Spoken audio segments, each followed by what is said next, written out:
when it comes to time. I'm going to take a wild guess here that no one in this room has ever been trained in strategic scheduling. Now, I could be off. But I'm guessing that the majority of people in this room or even online have never even heard the phrase strategic scheduling. So my job is to change that today, because time is one of the most valuable commodities that God has given to you. And I have been with people on their deathbed, as some of you have too, and I have never heard someone on their deathbed wish they had more money. But I've heard a lot of people wish they had more time. Time is a commodity you cannot increase. It is the most important commodity that God has given us. How do we use this time well? All right, Psalm 90, verse 1. Lord, through all the generations, you have been our, what does it say there? You have been our home. Now let me just pause real quick there.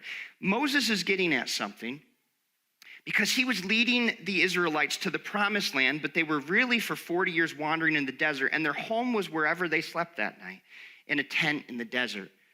And God was teaching them, soon they were about to go into the promised land, and they were going to have homes they didn't build, that they were going to move into, of the people that they would conquer and drive out of that land. And he's like, just remember, when you have these fancy, nice new homes that you didn't work for or build, the better pursuit of your time is not your house, it's God. God is your home. And I think in our world, it's really easy to wrap up much of our time, and there's studies on how much time we put into our home. We put a lot of time into our home, maintaining our home, building our home, furnishing our home, repairing our home. There's a lot of time that gets put in our homes. But what if there's something more significant when we think of home? That God with us is the greatest place to be. God with us. And so all of that time we spend looking for more stuff, trying to make it our identity, and God is offering us something better. Our home is with God. And that's a little bit idealistic, and he'll get more practical as we go here. Verse 2, before the mountains were born, before you gave birth to the earth and the world, from beginning to end, you are God. I don't know if you've ever thought of it the way Moses is writing, but have you ever considered that? Like, God gave birth to the world? I mean, that's a poetic way of trying to make us feel 2 inches tall. Right? There is a being out there who in 1 week just gave birth to everything that is. That's crazy. He gave birth to the world. He gave birth to the mountains. And then he says, from beginning to end, he's talking time there, you are God. Meaning, before you were born, guess who was God? God was God. Before the world was born, guess who was God? God was God. God was there and God was God. When you're long dead and gone, guess who's still going to be God? God is still and will still be God. So this is kind of putting us in our place. We're 2 inches tall in the grand scheme of things. God is God. Look at verse 3. He goes even further. You turn people back to dust, saying, return to dust, you mortals. Moses is being fun here. He's like, God is so big and so powerful and so eternal with no beginning or end outside of time. He made the world, made time. And then us, these people who think we are God. We think we are the masters of our own domain and our world and our relationships. We are nothing but a collection of cells. We are but dust. And you know how we know we're but dust? Because after we're buried, guess what happens to our bodies? They unattach and go back to the dust that we were created from. So in funerals, this is the phrase that's often said, right? Ashes to ashes and dust to dust. That is who we are. We are a collection of dust with the fingerprint of divinity, the fingerprint of God on our lives. And so what's interesting is someday when we're buried and there's a gravestone over our burial spot, there's going to be a birth date and an end date. And you know what's between that? A dash. They're going to summarize your entire life someday with a stinking little dash. And it's what we do with that dash that matters. Verse 4, this is cool. For you, 1,000 years are as a passing day, as brief as a few night hours. And what he's saying here is that time bends at the feet of God. God is never rushed. God is never busy. God is never anxious. Have you ever went to talk to God in prayer? I'm doing a phone call sign here, right? You ever say God and you hear like a busy signal, or you hear him saying, hey, I'm taking a nap. Can you ring me back in about a half hour? Or has God ever said, no, I'm talking to 3 million other people right now. Wait your turn. God is never restricted by time. And so he's kind of setting that up for us before he gets more practical. Verse 5. You sweep people away like dreams that disappear. They are like grass that springs up in the morning. In the morning it blooms and flourishes, but by evening it's dry and withered. We wither beneath your anger. We are overwhelmed by your fury. You spread out our sins before you, our secret sins, and you see them all.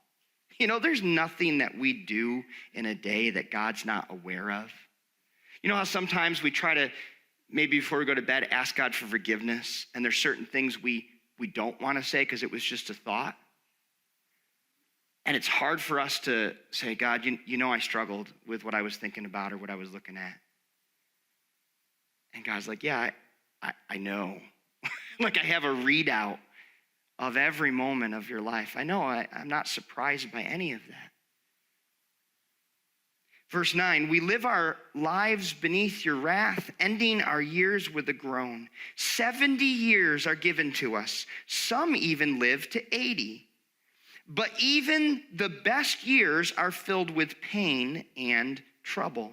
Soon they disappear, and we fly away. Who can comprehend the power of your anger? Your wrath is as awesome as the fear you deserve. Now, this is beautiful, and you can dive into the meaning of each of the words in this song. We could spend a year doing that, but I want to get to the big point he gets to in verse 12.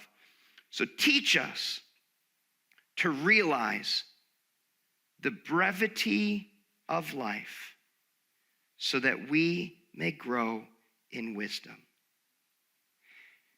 Teach us to realize the brevity. Brevity means briefness of life, so we may grow in wisdom. Moses is like, our time is so limited. Many of us are going to live into our 70s. Some people, if they get lucky, into their 80s. There's some people that live beyond that, but that's typically the upper range. Even to this day, thousands of years later, that's typically the upper range of the human life. And he's like, even though we have this slot of life that people are often allotted by God, even the prime of life, what is the prime of life anymore? Some of you don't want to say it because you know it's in the rearview mirror, right? Myself included. But here's the deal. He's even saying, when it comes to our lives, even the best years are filled with pain and trouble. And isn't that so true in our stages of life? When we were in our prime, we didn't know it. Is anyone else kicking yourself? Like, I wish I knew I was never going to feel as good as I did then.